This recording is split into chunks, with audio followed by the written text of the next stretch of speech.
in terms of what happens after the city owns the property, I believe it is the council's intent, it would certainly be staff's recommendation that a master planning effort be pursued that would include extensive public input in order to determine the best development plan for the site. We do not have a development plan, a specific master plan for this site at this time. That process and the timing will be discussed further with council next month at your annual priority setting. We'll get into the more nuances and details of what exactly that process will entail and timelines. Although we don't have a finalized development plan at this time, we do have, as you mentioned, Councilor Williamson, some initial land use guidelines that did go through a very extensive public planning effort. It was multiple years, and it's called a community focus area plan for the Western Gateway. So it included that entire area at the western end of town, including the Cultural Park. As part of that planning effort, there was a sub-component of that called the Cultural Park Character Area Plan that even got more specific, talking about this 41 acres in particular. So those should at least be helpful as starting points as we move forward with the more robust land use planning effort and the more detailed land use planning effort.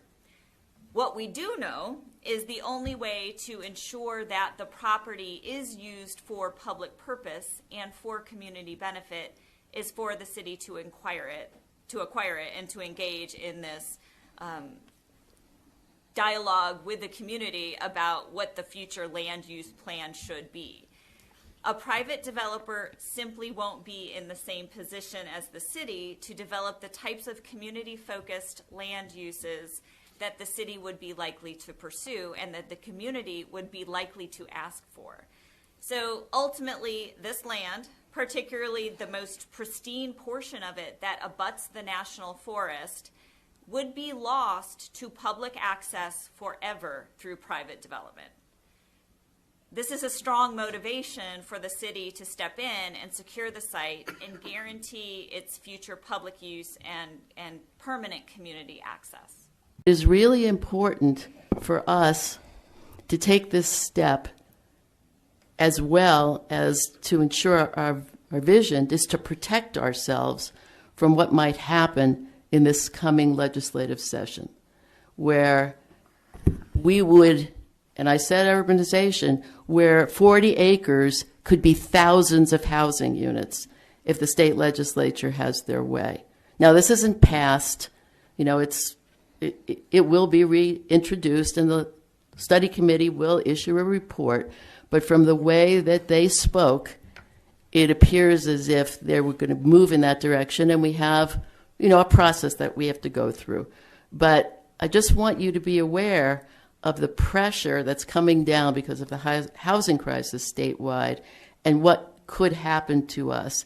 And this is some of the reason and more reasoning about why we want to have control over the last major piece of land that exists in our community.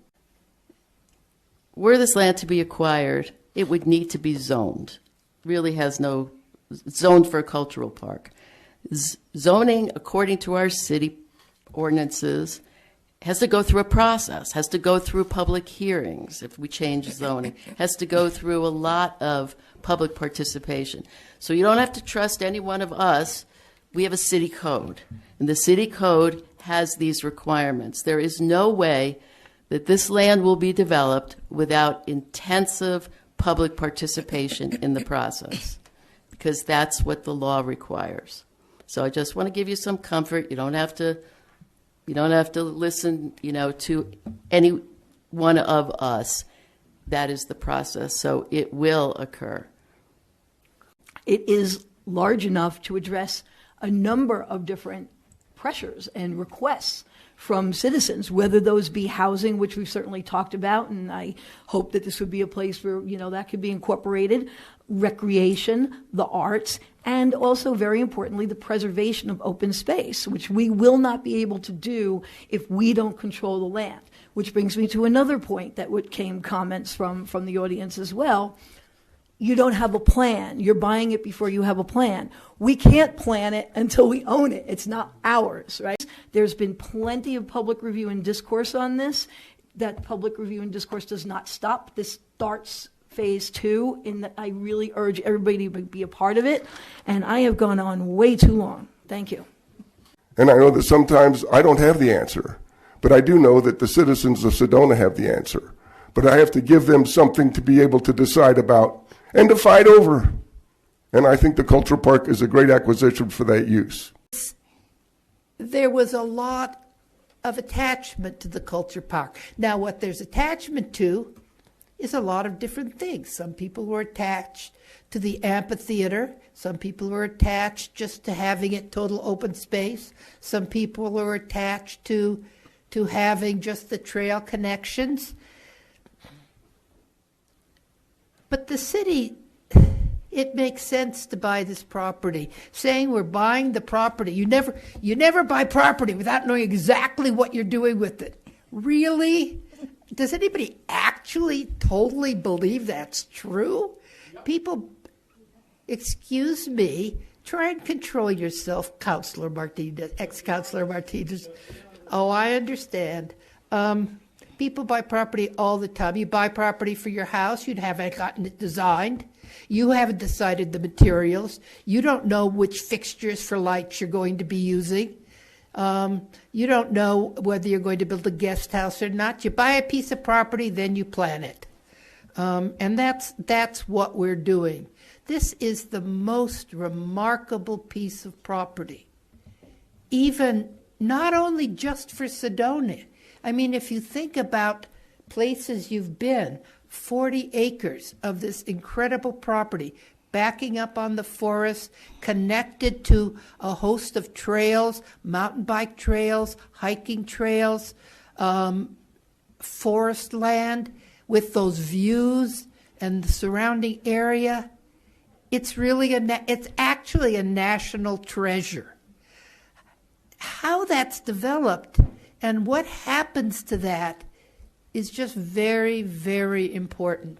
And I think that it's critical for us to take ownership of that national treasure and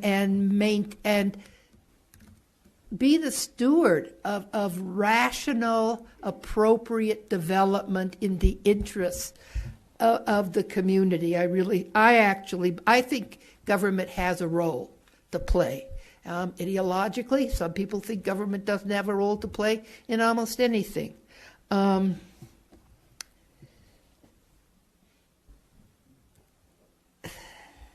There isn't a master solution to workforce housing.